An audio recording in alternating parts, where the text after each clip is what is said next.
ఒకసారి ఇశ్రాయేల్ ప్రజల జీవితాల్లో జరిగినటువంటి ఒక అద్భుతమైన సంఘటన.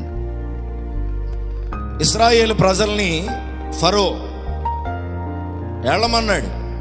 వెళ్ళండ్రా బాబు, మీకు నమస్కారం, మీకు దండాలు, మీకు మీ దేవుడికి దండం రా బాబు, వెళ్ళండ్రా బాబు, మా దేశాన్ని వదిలిపెట్టి వెళ్ళండ్రా మీరు అని చెప్పి పంపించేసి. స్తోత్రం, హల్లెలూయా. పంపించినోడు పంపించినట్టు ఉండాలి. స్తోత్రం చెప్పండి, హల్లెలూయా. కొంతమంది ఇచ్చిన వాళ్ళు ఇచ్చినట్టు ఉండాలి, కానీ మధ్యలో ఏం చేస్తారు? ఇచ్చినవి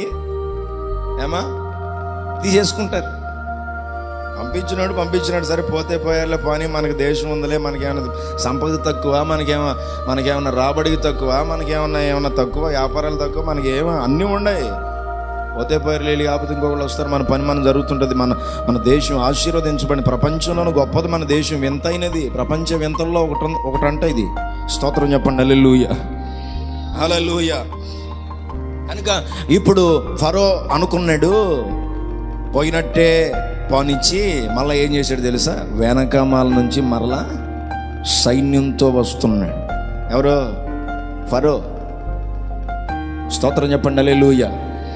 కొన్నిసార్లు నేను సమస్యలు వీడినట్టే ఉంటాయి, కొన్నిసార్లు సమస్యలు పోయినట్టే ఉంటాయి, కొన్నిసార్లు ప్రతికూలతలు ఇదిగో లయమైపోయినట్టే ఉంటాయి.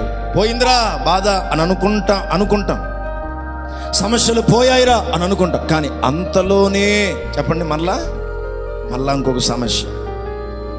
స్తోత్రం, హల్లెలూయా. ఇక్కడ వాక్యం రాయబడింది. ఇప్పుడు ఫరో అనుకుంటున్నాడు, వదిలిపెట్టినట్టు ఉండకుండా మళ్ళీ ఏం చేశాడు? వెనక మళ్ళా సైన్యాన్ని తీసుకుని రథాలతో, రౌతులతో, గుర్రాలతో, ఆయుధాలతో ఇదిగో ఇశ్రాయేలు ప్రజల్ని పట్టుకుందామని చెప్పి ఆవురమంట వేగముగా ప్రియులారా ఆ రథాలతో వస్తున్నాడు. స్తోత్రం, హల్లెలూయా. ఇశ్రాయేలు ప్రజలు అనుకున్నారు, అమ్మయ్యా ఈ ఫరో బాధ పోయిందిరా మనకి, దేవుని దయ వల్ల. దేవా, నీవు ఎంత గొప్ప దేవుడు అయ్యా, ఎంత మహోన్నతుడు అయ్యా, ఎంత శక్తిమంతుడు, ఎంత బలవంతుడు అయ్యా, నీకు సాటి ఎవరు?